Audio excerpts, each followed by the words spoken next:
கடந்த ஆண்டில் சிறுவர்கள் தொடர்பாக 8746 முறைப்பாடுகள் பதிவு.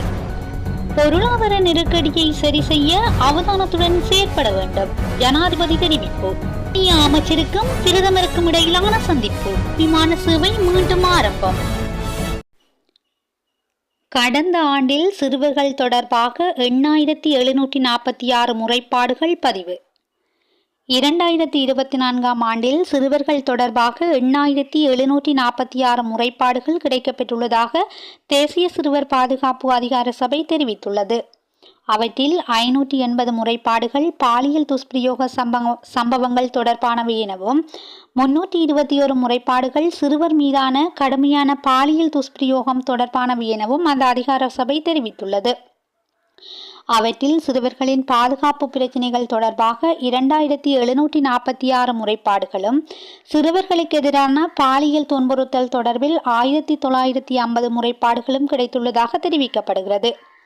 அத்துடன் சிறுவர்களை யாசகம் பெறுவதற்காக பயன்படுத்தியமை தொடர்பில் 229 முறைப்பாடுகளும், வர்த்தக நோக்கங்களுக்காக சிறுவர்களை பாலியல் ரீதியில் பயன்படுத்தியமை தொடர்பில் 25 முறைப்பாடுகளும், சிறுவர் திருமணங்கள் தொடர்பாக 14 முறைப்பாடுகளும் பதிவாகியுள்ளன.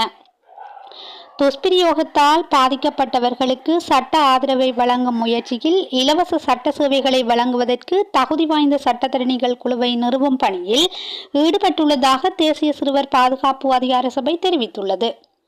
இதற்காக துஷ்பிரயோகத்தால் பாதிக்கப்பட்டவர்களுக்காக நீதிமன்றங்களில் முன்னிலையாக விரும்பும் அனுபவம் வாய்ந்த சட்டத்தரணிகளிடமிருந்து விண்ணப்பங்களை அந்த அதிகார சபை கோரியுள்ளது.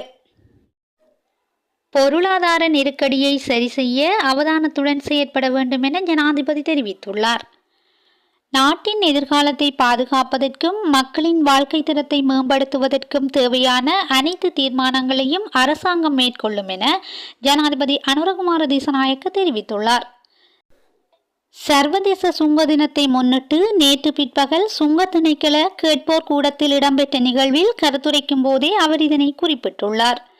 சர்வதேச சுங்க தினம் இந்த வருடம் சுபீட்சமான தேசத்தை உருவாக்க வினைத்திறனான சுங்க திணைக்களம் எனும் தொனிப்பொருளின் கீழ் கொண்டாடப்படுகின்றது.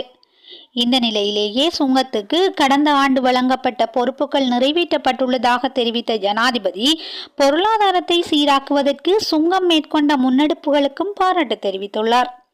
அத்துடன் வீழ்ச்சியடைந்த நாட்டின் பொருளாதாரத்தை வருமான இலக்குகளை அடைவதன் மூலம் மாத்திரமே மீண்டும் கட்டியெழுப்ப முடியாது எனவும், பொருளாதார நெருக்கடியை எதிர்கொள்வதற்கு வருமான வீதத்தை அதிகரிக்க வேண்டும் எனவும் அவர் குறிப்பிட்டுள்ளார்.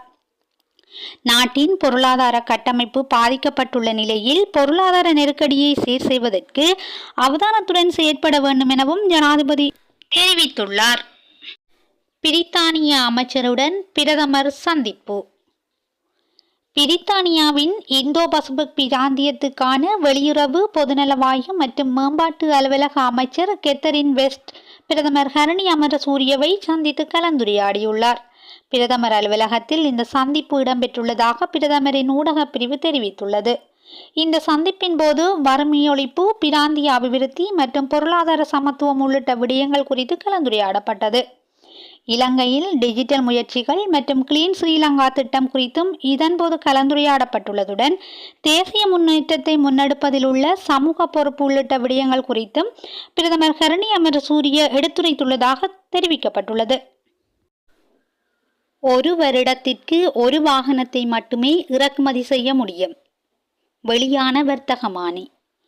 வாகன இறக்குமதிக்கு அனுமதி வழங்குவது தொடர்பான அதிவிசேட வர்த்தகமானி அறிவித்தல் ஒன்று நேற்றைய தினம் வெளியிடப்பட்டுள்ளது. நிதி திட்டமிடல் மற்றும் பொருளாதார மேம்பாட்டு அமைச்சராக ஜனாதிபதி அனுரகுமார திசாநாயக்கவினால் இந்த வர்த்தகமானி வெளியிடப்பட்டுள்ளது. 1969ஆம் ஆண்டின் இறக்குமதி மற்றும் ஏற்றுமதி கட்டுப்பாட்டு ஒழுங்குபடுத்தல் சட்டத்தின் கீழ் இந்த அதிவிசேட வர்த்தகமானி அறிவிப்பு வெளியிடப்பட்டுள்ளதாக தெரிவிக்கப்பட்டுள்ளது. அதன்படி கடந்த டிசம்பர் 18ஆம் திகதி முதல் இந்த ஆண்டு ஜனவரி 27ஆம் திகதி வரை இறக்குமதி மற்றும் ஏற்றுமதி கட்டுப்பாட்டாளரின் விதிமுறைகளின் கீழ் நாணய கடிதங்கள் வழங்கப்பட்ட வாகனங்களை விடுவிப்பதற்கு சுங்கப்பணிப்பாளருக்கு அதிகாரம் வழங்கப்பட்டுள்ளது. அத்துடன் கடந்த டிசம்பர் 18ஆம் திகதி முதல் எதிர்வரும் ஜூலை 31ஆம் திகதி வரை வாகனங்களை இறக்குமதி செய்வதற்கு அனுமதி வழங்கப்பட்டுள்ளது. மோட்டார் வாகன போக்குவரத்து திணைக்களத்தில் பதிவு செய்யப்பட்ட வாகன இறக்குமதியாளர்கள் அல்லாத நபர்கள் ஒரு வருடத்திற்கு ஒரு வாகனத்தை மட்டுமே இறக்குமதி செய்ய முடியும் எனவும் குறிப்பிடப்பட்டுள்ளது. மோட்டார் வாகன இறக்குமதி தொடர்பான விதிமுறைகளுக்கு இணங்காமல் தொடர்புடைய விதிமுறைகளை மீறி இறக்குமதி செய்யப்பட்டுள்ள வாகனங்களை இறக்குமதியாளர் 90 நாட்களுக்குள் தமது சொந்த செலவில் மீண்டும் ஏற்றுமதி செய்ய வேண்டும் எனவும் அதில் குறிப்பிடப்பட்டுள்ளது. உள்நாட்டு விமான சேவைகளை மீண்டும் ஆரம்பிக்க தீர்மானம். உள்நாட்டு விமான சேவைகளை மீண்டும் ஆரம்பிப்பதற்கு தேவையான நடவடிக்கைகளை முன்னெடுப்பதற்கு அரசாங்கம் தீர்மானித்துள்ளது. கட்டுநாயக்க விமான நிலைய வளாகத்தில் போக்குவரத்து நெடுஞ்சாலைகள், துறைமுகங்கள் மற்றும் சிவில் விமான சேவைகள் அமைச்சர் பிமல் ரட்நாயக்க தலைமையில் நடைபெற்ற கலந்துரையாடலின் போது இந்த தீர்மானம் எட்டப்பட்டுள்ளது. சுற்றுலா பயணிகளின் வருகை தற்போது கணிசமான அளவு அதிகரித்து வரும் நிலையில் விமான நிலையங்களின் வசதிகளை விரிவுபடுத்துவதற்கு இந்த கலந்துரையாடலின் போது தீர்மானிக்கப்பட்டுள்ளது. இதற்கமைய கட்டுநாயக்க சர்வதேச விமான நிலையத்தில் 20 புதிய பதிவு கர்மபீடங்களை நிறுவ தீர்மானிக்கப்பட்டுள்ளது. ரொனால்ட் ட்ரம்பிற்கு எதிராக குற்றவியல் வழக்குகளில் பணியாற்றிய 2 சட்டத்திறனிகள் பணி நீக்கம். அமெரிக்க ஜனாதிபதி ரொனால்ட் ட்ரம்பிற்கு எதிராக 2 குற்றவியல் வழக்குகளில் பணியாற்றிய சட்டத்திறனிகள் பணி நீக்கம் செய்யப்பட்டுள்ளனர். ரொனால்ட் ட்ரம்ப் மீது வழக்கு தாக்கல் செய்யப்படுவதில் குறித்த சட்டத்தரணிகள் குறிப்பிடத்தக்க பங்கு வகித்த நிலையில் அவர்கள் ஜனாதிபதியின் நிகழ்ச்சி நிரலை செயற்படுத்துவதில் நம்பிக்கையினம் காணப்படுவதாக அமெரிக்க பதில் சட்டமா அதிபர் தெரிவித்துள்ளார்.